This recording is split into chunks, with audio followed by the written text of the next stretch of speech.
মদ ও মাৎসর্য। যে 6 অসৎ সঙ্গী আমাদের ভগবত ভজন থেকে বিমুখ করে নিয়ে চলে যান, এই যে গুরুবন্দনায় একটি পদ রচনা করেছেন বৈষ্ণব দাস, সতত অসতে মতি। এই অসদের সঙ্গ শুধুমাত্র গৃহের বাইরে গিয়ে বন্ধু বান্ধবের সঙ্গ করলেই হয় তা নয়। যে ব্যক্তি ঘর থেকে একবারে বেরও হন না, তিনিও অসৎ সঙ্গ করছেন। আর এই অসৎ সঙ্গ করার জন্য তাকে কোথাও যেতে হবে, তার অন্তরেই 6 জন অসৎ বন্ধু বসে আছে। কাম, ক্রোধ, লোভ, মোহ, মদ, মাৎসর্য। এই 6 জন অসৎ ব্যক্তির পাল্লায় পরেই আমাদের ভজন নাচ হচ্ছে। এই 6 জন বারবার আমাদেরকে সংসারে আকৃষ্ট করে নিয়ে গিয়ে বিষয়ের মধ্যে সুখ চিন্তন করতে বাধ্য করাচ্ছে। এই 6 জন যদি এতই খারাপ হয়, তাহলে এই 6 জনকে ত্যাগ করলেই তো হয়ে যায়। কাম, ক্রোধ, লোভ, মোহ, মদ, মাৎসর্য ছেড়ে দেবো, তাহলেই তো হলো। বললেন যেমন শরীরে রোগ হলে শরীরকে ত্যাগ করা যাবে না। শরীরে কোনো রোগ হলে আপনি কি শরীরটাকে ত্যাগ করতে পারবেন? শরীর ত্যাগ করলে তো মরেই গেলাম। মৃত্যুর আগে অবধি যেমন শরীরকে ত্যাগ করা যাবে না, তেমনি মৃত্যুর পূর্ব পর্যন্ত এই 6 রিপুকেও ত্যাগ করা যাবে না। কারণ এনারা শরীরের মধ্যে, শরীরের ভিতরে, মনের ভিতরে, যেমন শরীরের মধ্যে রক্ত, অস্থি, মজ্জা, মাংস, মেদ আদির অবস্থান, তেমনি মনের ভিতরে মনটা গঠন যখন ভগবান করেছেন, তখন এই 6 জন মনের ভিতরে বসে গঠিত হয়েছে। যতদিন আপনার শরীরে চিন্তন ক্ষমতা থাকবে, ততদিন এই 6 জন বসে থাকবে। আর এই 6টা বিকারী চিন্তনের ওইখানে 6টা বিকারী চিন্তনের বিকার, এর সঙ্গে মনের কোনো যোগাযোগ, এর সঙ্গে দেহের কোনো যোগাযোগ। এরা মনে উৎপন্ন হয়, আর মনে উৎপন্ন হয়ে দেহকে কর্ম করার নির্দেশ দেয়। কাম নামক যে বিকার, সেটা কি দেহে উৎপন্ন হয়? বলেন দেহে উৎপন্ন হওয়ার অনেক আগেই হৃদয়ে উৎপাদিত হয়। তদপশ্চাতে এ দেহকে নির্দেশ দেয়, তখন দেহ নির্দেশিত হয়। ক্রোধ কি দেহে উৎপন্ন হয়? ক্রোধও আগে মনে উৎপন্ন হয়, তারপর সেটা শরীরের মধ্যে প্রভাব সৃষ্টি করে। লোভও তাই, মোহও তাই, অহংকার রূপী মদও তাই, আর ঈর্ষা রূপী মাৎসর্যও তাই। এই 6টা বিকারই মনের ভিতরে অবস্থান করে। এবার এই মনটাকে তো আর পাল্টিয়ে আনা যাবে না। মহাজনগণ বলছেন, ঠাকুরের বাসন যদি কোনো কারণে কুকুরে মুখ দিয়ে দেয়, তাহলে বাসনটা পাল্টিয়ে আপনি নতুন বাসন আনবেন। কিন্তু এই শরীরটাকে যে সংসার কুকুর মুখ দিয়ে দিয়েছে, এই শরীরটাকে পাল্টিয়ে কোন শরীর দিয়ে গোবিন্দ সেবা করবে? এই মনটাকে যে সংসারের কুকুর মুখ দিয়ে দিয়েছে, এই মনটাকে কোথা থেকে, কোন দোকান থেকে, ক টাকা দিয়ে কিনে এনে আবার গোবিন্দের সেবায় দেবে? এ তো দেওয়া ভারী মুশকিল। বললেন এটা আর প্রয়োজন নাই। এই মহাপ্রভু আসার আগে অবধি যারা যারা আচার্য ছিলেন, তাদের ভাবনা, চিন্তা, সিদ্ধান্ত ছিল এই 6 রিপু হলো আমাদের শত্রু। রিপু মানেই শত্রু। শত্রুরই একটা পর্যায়বাচী শব্দ হচ্ছে রিপু। এই 6 জন শত্রু, শত্রুকে পরাজিত করাটাই ধর্ম। কিন্তু এই অপরাজেয় শত্রুদের পরাজিত করবেন কি করে? এরা তো সামান্য শত্রু নয়, অপরাজয় শত্রু। কোনোভাবেই এদের পরাজয় করানো যাবে না, কোনোভাবেই আপনি পরাজিত করতে পারবেন না। আরে আপনি তো কোন ছাড়, দেবতারা পর্যন্ত এদের বশীভূত হয়ে যায়। সৌভরী মুনি তিনি যমুনার জলের ভিতরে চলে গেলেন। সংসারের কারুর মুখ দেখব, সংসারী কোনো ব্যক্তির সঙ্গ করব, কৃষ্ণ ভজন লোক হয়ে যায়। যমুনার জলের ভিতরে চলে গেলেন, সেখানে তো আর কোনো মানুষ যাবে না। জলস্তম্ভন নামক একটি বিদ্যা হয়, সিদ্ধিবিদ্যা। এই সিদ্ধবিদ্যার দ্বারা তিনি জলকে স্তম্ভন করে দিলেন। জলকে স্তম্ভন করে দিয়ে জলের তলায় বসে বসে ভগবানের নাম চিন্তন ভজন স্মরণ তপস্যা করতে লাগলেন। 1000 বছর ধরে তপস্যা চলছে ঋষির। 1000 বছর পর তপস্যা থেকে উঠেছেন, দেখছেন দুটি মৎস্য। জলের ভিতরে তো মাছই থাকবে, জলের ভিতর তো আর অন্য কিছু থাকবে না, তারা জলজ জীব। জলের ভিতর দুটি মৎস্য, তারা মৈথুন ক্রীড়া করছে ঋষির সামনে। আর গাছের ডালে গরুর পক্ষী বসে আছেন, অমৃত কলস নিয়ে সে কদম বৃক্ষে বসেছে। ওই দুজন মৎস্যের মধ্যে একটা মাছকে গরুর চঞ্চু দ্বারা তুলে ভক্ষণ করেছে। যেই না ভক্ষণ করেছেন অমনি ঋষির মধ্যে ক্রোধ। ঋষি অভিশাপ দিলেন, তুমি বৃন্দাবনে আর প্রবেশ করবে না, যদি প্রবেশ করো তাহলে তৎক্ষণাৎ তোমার মৃত্যু হবে। গরুর উড়ে চলে গেলেন। এখানে সিদ্ধান্ত করা হয়েছে, বিশ্বনাথ চক্রবর্তীপাদ ভাগবতের এই লীলায় সিদ্ধান্ত করেছেন, সর্বপ্রথম ঋষির হৃদয়ে ওই মৈথুন ক্রীড়া দর্শন করে কাম বিকার জাগ্রত হয়েছে। আর কাম বাধক হয়েছে বলেই ক্রোধ জন্মিয়েছে। গীতার সিদ্ধান্ত, কামেষু ক্রোধ জায়তে ক্রোধো ভবতি সম্মোহ, সম্মোহ স্মৃতি ধ্বংস স্মৃতি বুদ্ধিনাশো তোপনিষ্যতি। অর্জুন ভগবানকে বলছেন, প্রভু কাম থেকে ক্রোধ জন্মায়, ক্রোধ থেকে বুদ্ধিনাশ হয়, বুদ্ধিনাশ হলে জীবের পতন হয়। এই বিষয়ী ব্যক্তিদের যে দৃষ্টান্ত ভগবান দিয়ে দিয়েছেন কাম থেকে ক্রোধের জন্ম, সেই দৃষ্টান্ত এখানে বিশ্বনাথ চক্রবর্তীপাদ বললেন। আর ক্রোধে তিনি কি করলেন, বললেন তপবলকে নাশ করলেন, বৈষ্ণব অপরাধ করে ফেললেন। গরুরের আহার, মৎস্য, সর্প এগুলি ভগবান নির্দেশিত করেছেন। গরুর তো কোনো মনুষ্য নন, গরুর হচ্ছেন পক্ষী, খেচর। পাখির আহার কি হবে সে তো শাস্ত্র নির্দেশ করা আছে।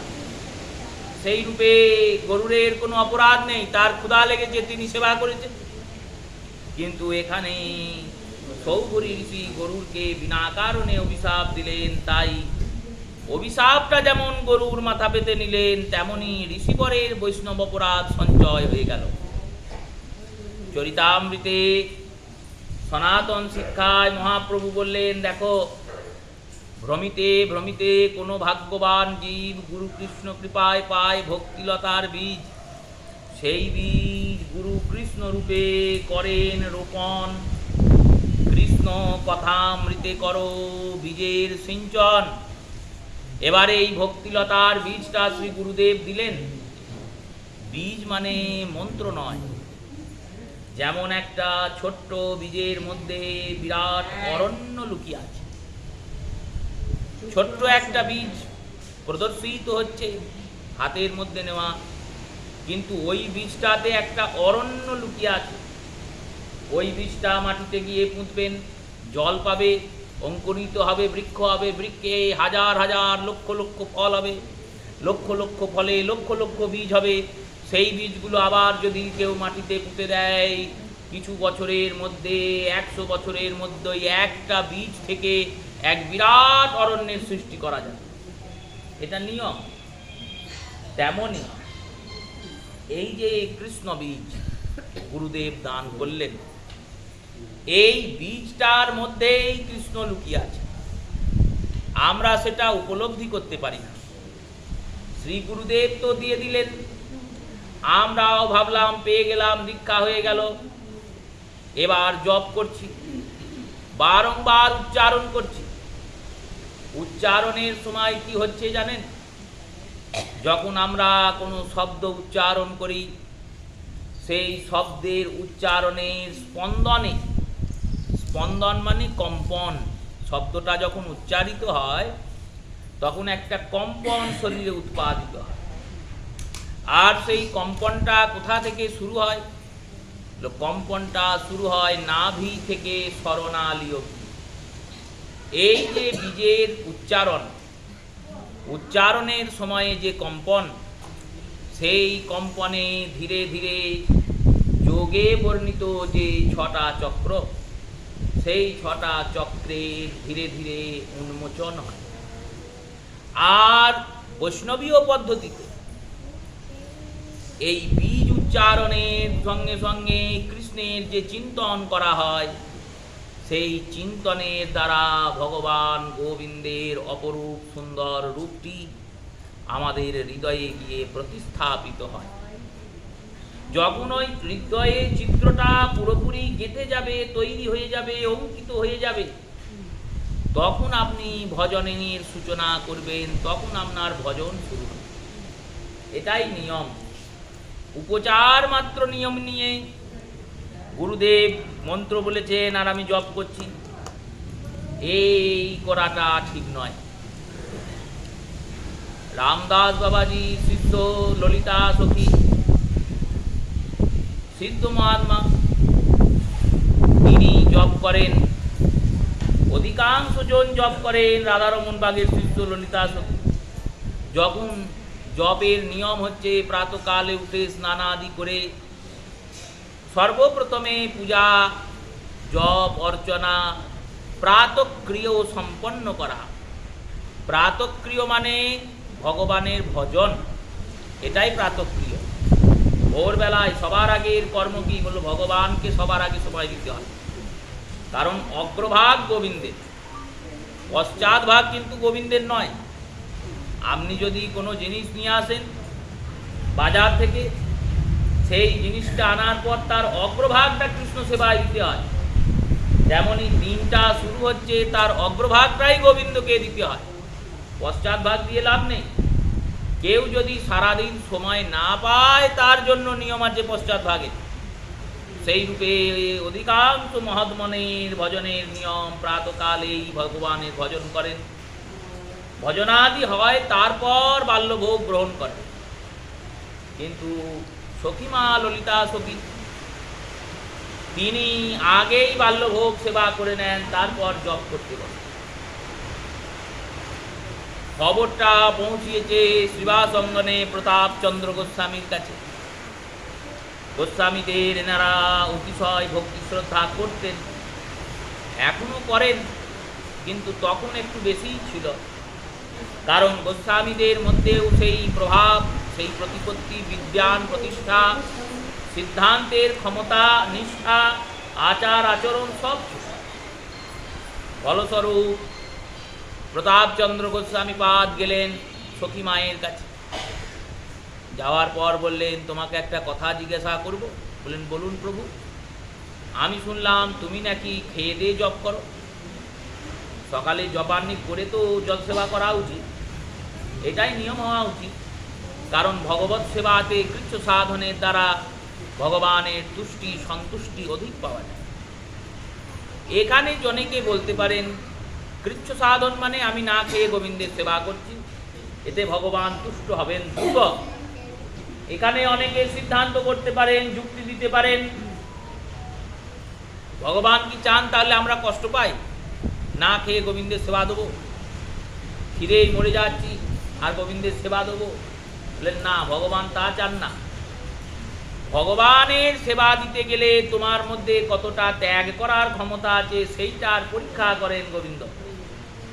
তুমি যদি ত্যাগই না করতে পারো, আজকে ওই সামান্য কিছুক্ষণের জন্য অনাহারে না থাকতে পারো, তাহলে যেদিনকে গোবিন্দ জোটাবে না, সেদিন সারাদিন অনাহারে তুমি থাকবে কি করে? একাদশী করবে কি করে? তাই ভগবানের সেবার নিয়মই যে ভগবত সেবার আগে উপবাস আদি করে সেবা করে তারপরে উপবাস ভঙ্গ করা বা প্রসাদ করা। তুমি শুনলাম খেয়ে দিয়ে জপ করো। সখীমা বললেন, হ্যাঁ প্রভু, ঠিকই শুনেছেন, ভুল শোনেন না। কেন এরম করো? দেখুন, সকালবেলায় উঠে শ্রী গুরুদেবের সেবা আদি করে মঙ্গলারতি দিয়ে সমস্ত কর্মাদি করে স্নান আদি করতে করতে আমার 9টার কাছাকাছি সময় পার হয়ে, এবার তারপরে জপ আহ্নিক সারতে সারতে 11:30 12টা বেজে যাবে।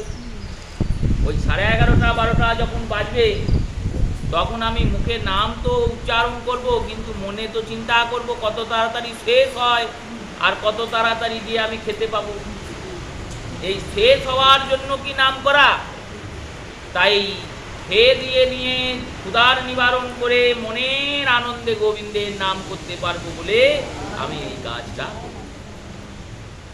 এই হলো সাধন ভজনের পন্থা। ভগবত চিন্তন বন্দন হৃদয়ে করা হয় ওই নাম জপের সময়। তাই স্থির চিত্তে ভগবানের চিন্তন করতে হয়, গুরু প্রদত্ত বীজকে জপতে হয়, তখন তো ভজন শুরু হয়। ভ্রমিতে ভ্রমিতে কোনো ভাগ্যবান জীব গুরু কৃষ্ণ কৃপায় পান ভক্তিলতার বীজ। সেই বীজ গুরু কৃষ্ণ রূপে করেন রোপণ। কৃষ্ণ কথামৃত জলে করো বীজের সিঞ্চন। এই কৃষ্ণের কথামৃত জলে বীজ সিঞ্চন করছো। মহাপ্রভু সনাতনকে বললেন, কিন্তু একটা জিনিস হইতে খুব সাবধানে থাকতে হয়। সেটা কি না? অপরাধ নাম হস্তি যদি প্রবসে কাননে, উৎপাটে ভক্তিমূল সমূল সনে। অপরাধ নামক হাতি যদি ওই বাগানে প্রবেশ করে, তাহলে হাতি যেমন বাগানে ঢুকলে সব গাছ উপড়ে ফেলে দেয়, তেমনি ভক্তিলতার বীজটাকেও উপড়ে ফেলে দেবে। এই অপরাধ কি? সেবা অপরাধ, নাম অপরাধ আর বৈষ্ণব অপরাধ। বৈষ্ণব অপরাধ যখনই হবে তখনই ভজনটা নাশ হয়ে যাবে। সৌগরী মুনির বৈষ্ণব অপরাধ হলো গরুরকে অভিশাপ দিলেন।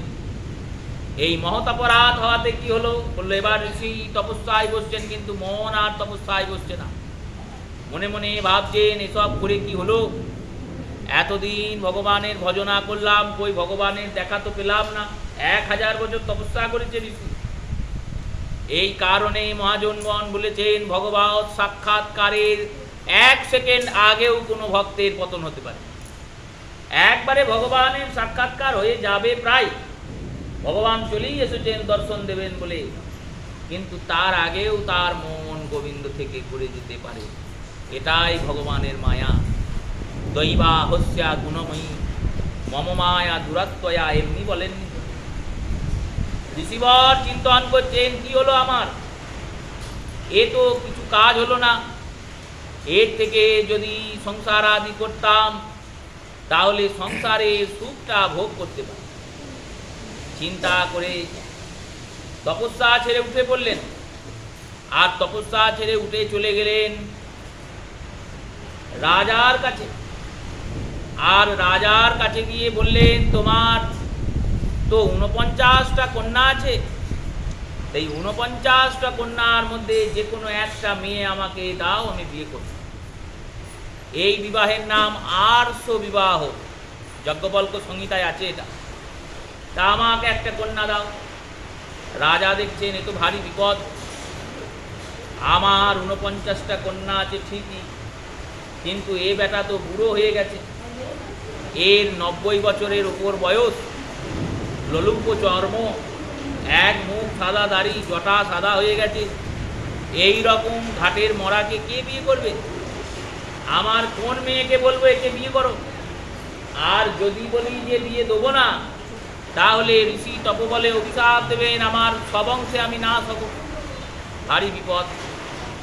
রাজা মন্ত্রিমণ্ডলের বৈঠক ডাকলেন। মন্ত্রিমণ্ডল বললেন, এক কাজ করুন, আপনি ঋষিকে বলুন কালকে স্বয়ংবর আছে, আপনি এসে বসবেন, যে মেয়ে আপনাকে পছন্দ করবে আপনি তার সঙ্গে বিয়ে করবেন। কারণ কোনো মেয়েই পছন্দ করবে না।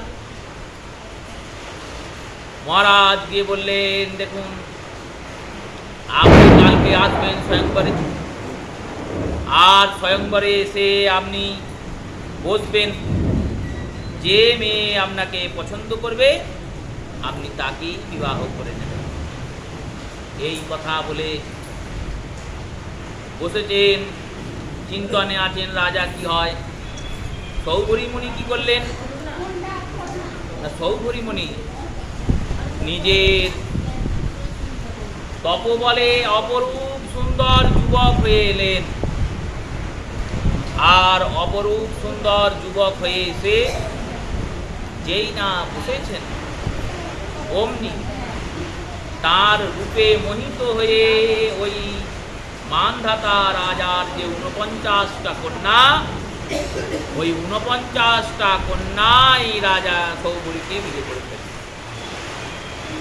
ঋষিবর সংসার করতে লাগলেন। সংসার করতে করতে পুত্র কন্যাদিকে লালন পালন করে তাদের নাতি পুতি, তাদের ছেলে মেয়ে, বিরাট সংসার।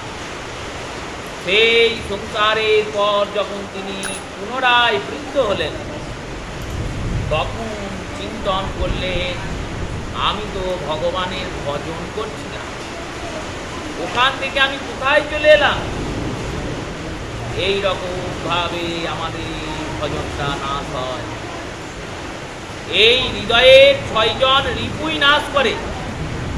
যদি ভাবেন এদেরকে দমন করব, দমন করতে পারবেন না, কারণ এরা আপনার অন্তর্মনে বসে আছে।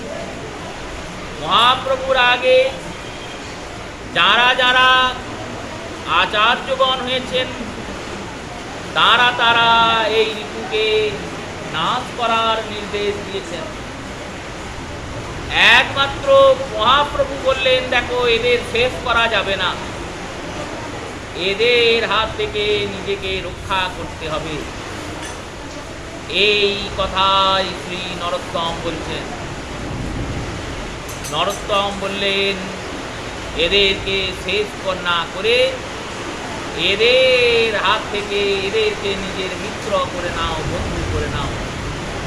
কাম কৃষ্ণ সেবার মনে, ক্রোধ ভক্ত দেশজনে, লোভ সাধু সঙ্গে হরি কথা, মোহ ইষ্ট লাভ বিনে, মদ কৃষ্ণ গুণগানে, নিযুক্ত করিব যথা তথা। মহাপ্রভুর কৃপা হলে আগামী শুক্রবার আমরা এর আস্বাদন করব। শ্রী গুরু প্রেমানন্দ সুদানন্দ